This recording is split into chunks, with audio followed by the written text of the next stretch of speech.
Here's a name I can say from the Eradicator.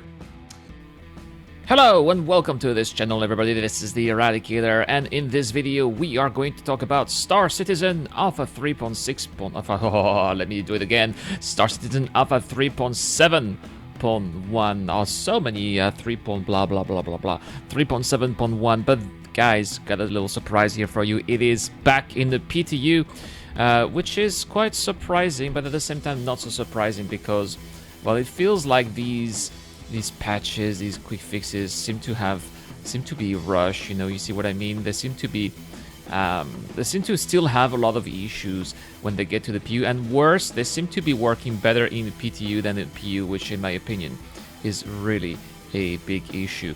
So we're gonna check out what is in the PTU right now. I actually did try the PTU. This is the E patch.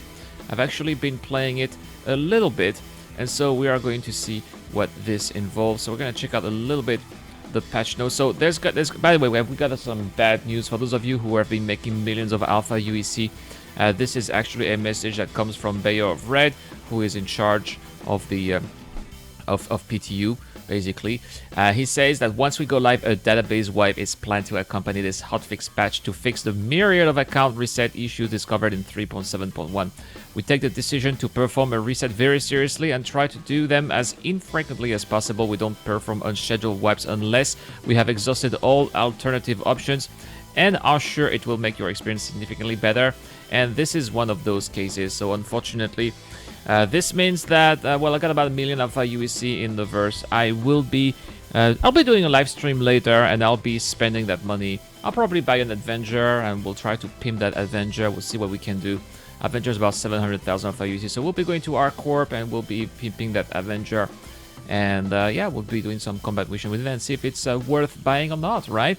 So I think that's going to be an interesting program that we're going to do later. In the meantime, I tried the PTU, the E-patch PTU. It was working very well. I also tried the Paragliders, as you can see in this patch. Did a little bit of combat mission.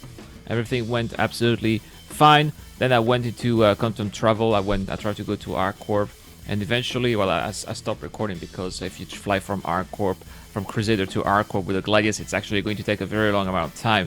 So I'm going to spare you the detail. But what happened after is I got basically interdicted by the police, and for some reason the ship was not responding. But I think that's not a bug. I think that's because I must have pressed on the wrong key. I think I pressed like Shift or something like that, and I could not do it. Anyway, it's not really relevant. My experience with 3.7.1e was actually very good, and the frames were excellent. Maybe because there were not a lot of players, I don't know. But everything seemed very stable and didn't have any issues to report. But basically I haven't also done a lot of the issues that they are talking about. They're basically taking that they fixed the player lens should now respect the ratio. Personal inner font should now display correct wider aspect ratio. So this is just very technical, of course. Players should no longer respawn without components, so that is also great news.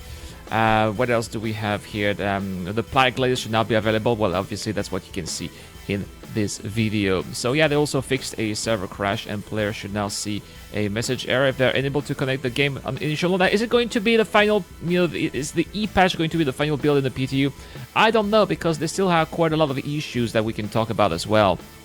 And as we can see here, the list is pretty long. These are the known issues, pretty much the same as in the previous patches. For example, Crew L5 may currently be missing. I really hope that they're going to fix this with this patch, because Crew L5 is quite critical on the way between Crusader and Delamar. It's also the closest rest stop from Delamar. If you're, based around Delamar, you definitely need Crusader L5 for lots of various things, shopping, getting extra weapons, refueling. It's very useful. Also, what else do we have? Lots of still issues regarding the Defender and its guns. Stormer indicator can sometimes be see-through. This is a good issue. NPC beacons still have the incorrect distance. AI still gets shot, stuck, and not continue on their route. I think this is related to the servers. Anyway, oh yeah, the last one that is still very annoying. Planets and moons are invisible the first time players open the star. That is so annoying. I really hope that they can get this fixed. It's probably going to be the focus of 3.7.2. But anyway, guys, the point of this video is that there is going to be a wipe. So I'll be, I'll definitely be spending my money on Twitch today later if you guys check out the stream. And yeah, that's all for this video, guys. Thank you so much for watching. I'll keep you guys updated. This is the Eradicator. I am signing out.